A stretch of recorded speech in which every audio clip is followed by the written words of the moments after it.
Oil heat అయిందండి, వేస్తున్నాను. చిన్న చిన్న వేసుకోండి, మరీ పెద్దగా వేయకండి, బాగుండదు టేస్ట్. అవి కాలేవి కూడా.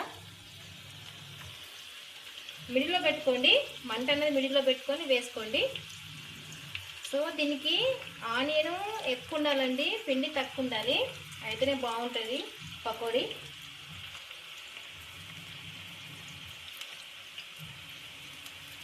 సో ఇలా చిన్న చిన్నగా వేసుకోండి. మనము వేసుకున్న తర్వాత మంట అన్నది హైలో పెట్టుకోండి.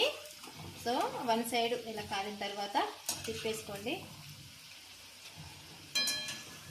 దొడ్డు వేసుకోకండి, అంటే పైన మాడితే లోపల పచ్చి పచ్చి అట్నే ఉంటుంది.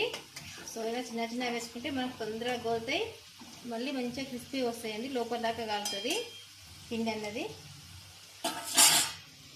మంచిగా చేసుకోండి. ఈరోజు మీ ఇంట్లో లంచ్ ఏందండి? మా ఇంట్లో మంచిగా వేడివేడి పకోడీ, టమాటా పప్పు, అన్నము, మునగాకు పొడి, నెయ్యి, పెరుగు.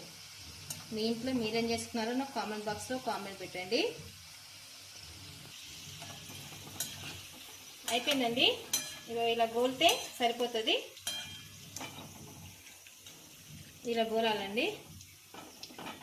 చూసారా ఎంత బాగా వచ్చాయో? సో మీరు కూడా చేసుకోండి, తినండి, అందరూ హ్యాపీగా ఉండండి.